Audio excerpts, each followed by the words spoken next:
How's it going, everybody? Welcome to week 14. We're really wrapping up, getting really close to 1500 at the end of this course. And this week, we're sort of looking at some regions: Africa, the Americas, and Oceania. They're kind of lumped together uh, uh, because they all sort of share one of the features that we don't really know a lot about sort of pre 1500 worlds there, because a lot of them all had a lot more oral traditions. A lot of the societies that were there were in the context of expansion, European expansion. Peoples and worlds changed, altered, but we kind of we can still fill in a little bit there. And I tried to kind of cover each little region, and they're not little region, each big region, and again, it's world history, so we're sweeping with a very broad brush. But Africa, the big thing I want hopefully you took away from there is that Africa is not a country, it is a continent. It is a broad continent with a lot of different regions.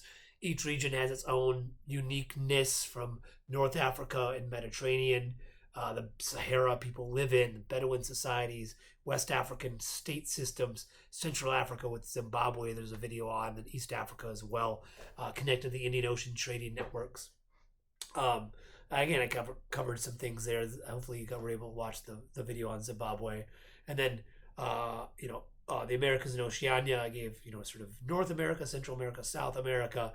The map with North America, hopefully you saw, was, that every area of the Americas I think we could safely say by 0 CE was populated, that humans had settled everywhere, and everywhere they settled, they developed their own languages, cultures, traditions. Again, we can't cover every single one of those in this course. In fact, you couldn't really do that adequately in an entire semester. So I just kind of tried to, again, break it down by regions, some of the features of these different regions: the Arctic, the Northwest, with the totem poles and the ideas of potlatch. And there's a site about what a potlatch is there in the interactive sections.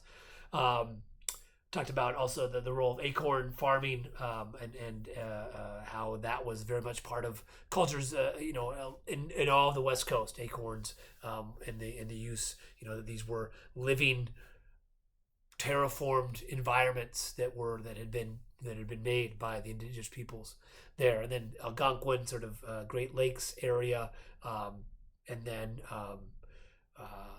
southwest, southeast, all these different regions, and then Central America with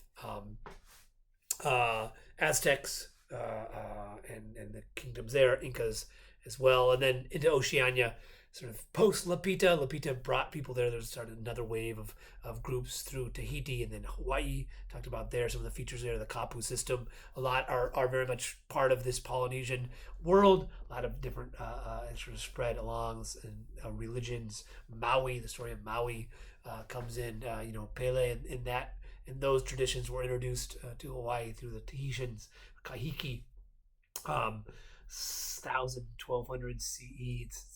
Somewhere around there, and then people went all the way to Rapa Nui, Aotearoa, right? All these different regions were populated, and I gave some examples of that. The Ahapua'a system that was instigated or implemented to kind of help manage resources from the ocean to the mountains, or Mauka to Makai areas, and then sort of how those kept things in order, right? And helped maintain sustainability over sort of vast areas, and watersheds.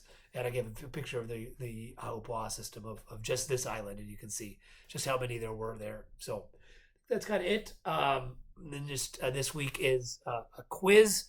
Hopefully you got that. If you have any questions about the quiz, please let me know.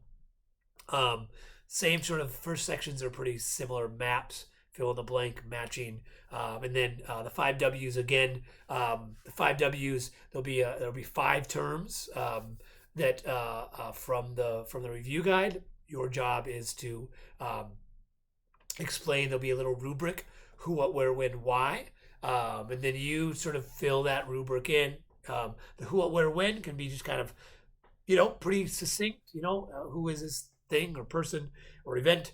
But the why is where I want you to expand on, like in a paragraph form. Why is this term important to world history? Right? Why is it significant? And within your answer, I want you to use at least 2 other terms from the review guide. And so, I mean, you can have the review guide open as you're taking the test, but the idea is how do these terms connect together? So try to kind of do that within your response. And again, if you have more questions, you can look back. I think week 5 or 6 when we took our first test, we had 5Ws there. I gave examples from other students from this class who answered these 5Ws and tried to kind of put them on there, so you can kind of see what I'm looking for here. So I think that's it. The other thing is Silk Road Traders. I listened to everybody's response is good.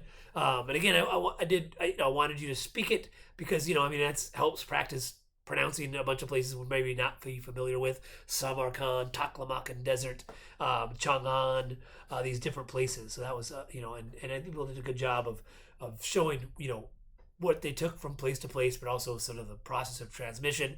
A lot of people talked about the harshness of the desert, and that was very much part of this. The lives of merchants is to overcome this, and then they did it for profit, but they also met a lot of people along the way. So good job on that. I gave feedback on that. There's some announcements in the student resources as well. So great. If you have any questions on the quiz is available to take Friday, 8 a.m. to 11:55 p.m. So anytime on Friday. Great. Have a good day.